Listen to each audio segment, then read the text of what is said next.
7 अक्टूबर को इजराइल में मौत का तांडव था। इतना घबरा गए थे, अभी भी मेरे बोलते बोलते घूमते खड़े हो रहे हैं। हमास के दहशतगर्द हर तरफ गोलियों की बौछार कर रहे थे।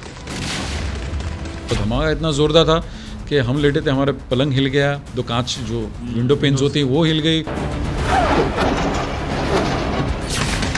बम धमाके से दहशत थी।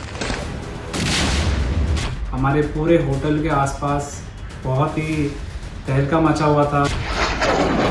आसमान में मिसाइलों का शोर।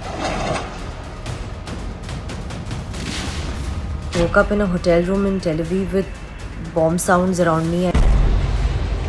ये आंखों देखी उन भारतीय चश्मदीदों की है जो 7 अक्टूबर को इजराइल में थे।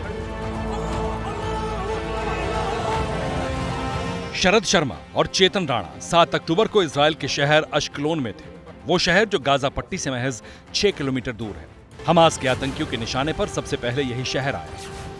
लोग सब सोए हुए थे और सुबह जैसे ही उठे तो हम लोग बॉम्ब के साउंड से ही हमारी नींद खुली।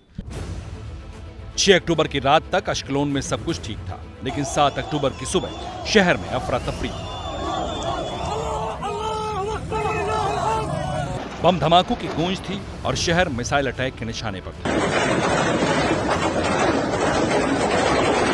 जो मिसाइल्स छूट रही थी वहाँ से, इनको जो से इजरायली उनकी जो तकनीकी जो टेक्निकल उन लोग बहुत वेल इक्विप्ड हैं, तो हवा में उसको डिफ्यूज कर रहे थे। वो ऊपर उड़ रहा था, हमने एकदम शूट भी किया और एकदम फूट रहा था, ऐसा सब देखा हमने नज़ारा सर। और सायरन की आवाज़ तो कंटिन्यूस, मतलब सायरन की आवाज़, उससे और पैनिक बढ़ रहा था। हर 5-10 मिनट में सायरन बजता था और इस तरह से होता था, धमाका होता था। ये देखिए एश्कलोन के जिस होटल में ये लोग रुके थे, वहाँ पर जब हमला हुआ तो ये देखिए इन्होंने शूट किया है शरद शर्मा ने। और ये बंकर है होटल का जहाँ पर ये लोग रुके थे, रेजिना कोरियन इजराइल।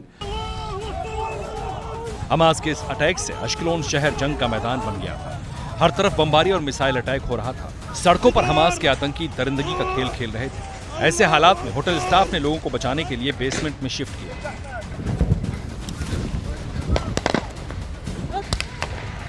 सुबह हम लोग 6:30 बजे जो बम का धमाके से जो हम लोग उठे, होटल का सायरन बजा और होटल के जो स्टाफ थे उन लोगों ने हमको बोला आप लोग नीचे बंकर में जाइए बेसमेंट में। और बहुत दर्दनाक स्थिति थी, बहुत घबरा गए थे हम लोग।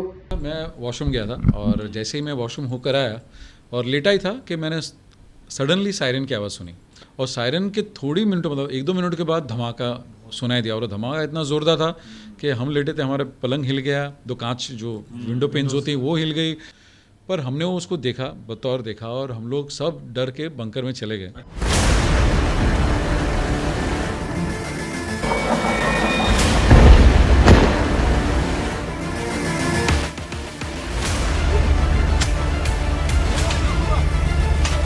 सुबह सुबह अचानक हुए अटैक के चंद घंटों बाद इजराइल की एजेंसियां एक्शन में आई। इजराइल की एजेंसियों ने हमास के आतंकियों के खिलाफ एक्शन शुरू किया।